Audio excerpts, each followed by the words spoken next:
This is only my opinion, but this stuff is absolute junk. And I will show you why.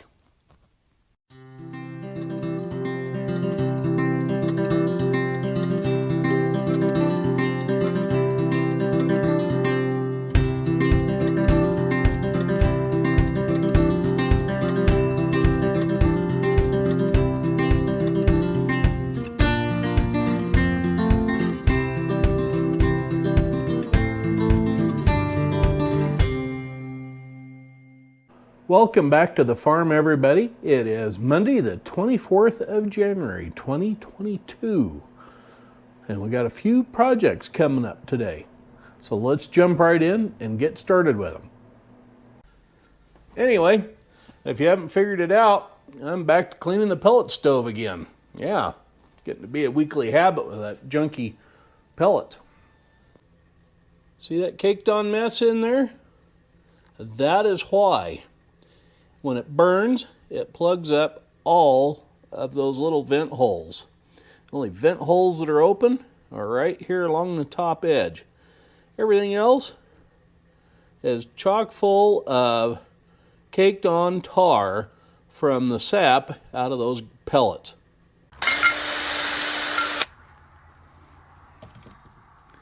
Well, I've stirred that up a little bit with the drill. And I don't know if you can see it.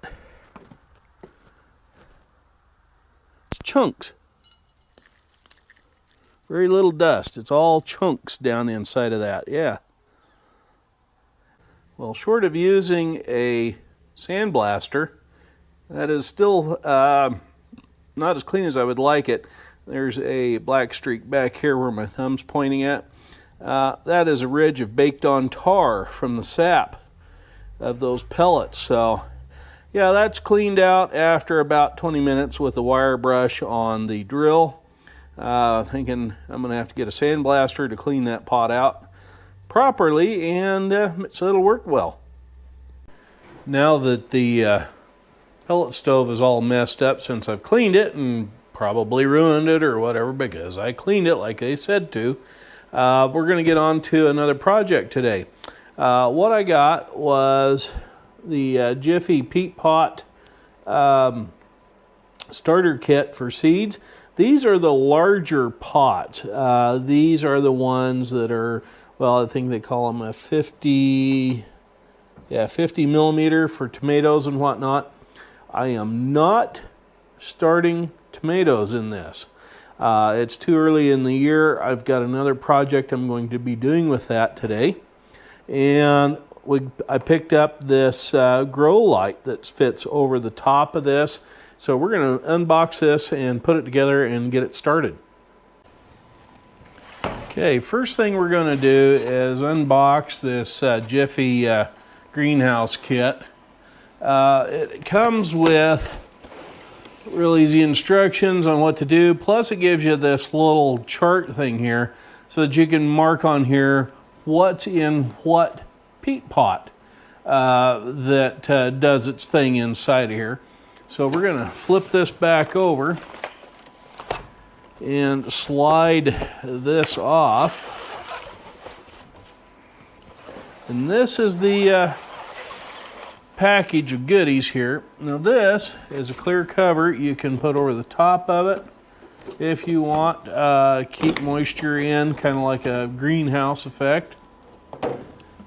It comes with some little plant marker tabs that you can separate out and make little tabs with. Plus it comes with some vitamins for seedlings, so that's kind of cool. Anyway, if you haven't ever seen one of these peat pots, what they are is compressed peat moss, and they make these little pucks out of them. Yeah, and this little opening right here is where you put the seed in each one of these. And when you add water, these all swell up and get puffy. This Ferry Morris light comes with two different ends on it where you can plug in your cord. So you need to be careful on which end you're plugging into. I got a sneaky hunch that on this end will connect to another one on the other end, so you can have two of them side by side or whatever the case may be. I have pulled the styrofoam packing pieces out away from the bulb, and these fun little tabs can interchange, slide together. They have a T-slot on one end, so that these can slide together and make one wide one. Or, as in my case, you install the wires like an X on that end, and you hook them into the end of the light here, like so. And that supports the light, keeps it from wobbling around when your tray is sitting on that, because the tray will sit there on this tab and hold it. And you can tilt the light a little bit to simulate light coming from different directions throughout the day. Anyway, there's two of those. I'll put the other one together, get the thing set up, and show you what it looks like. Okay, both feet are on the grow light. The grow light comes with a simple little rotary switch here. Voila, that's what it looks like. Then, like I said, the tray sits right on there like so, or can sit on there on one end or whatever to hold it. Anyway, that's what we're going to work with here. Say, what kind of horse only goes out of the stables at night? Give up? It's a nightmare, of course. Okay, this is going to look a little odd, but what I'm doing is I'm doing 12 starts of two different types of plants. And the way I have these arranged will help me let me know which plant is in where. But first, we have to add water to this to make the peat pots swell up. It says to add 1.5 inches of water and drain off the excess. So we'll add water and watch these little puppies swell up, because they're going to get about 2.5 inches tall, and when they get that tall, that's when we drain the water out of them, or out of the tray here.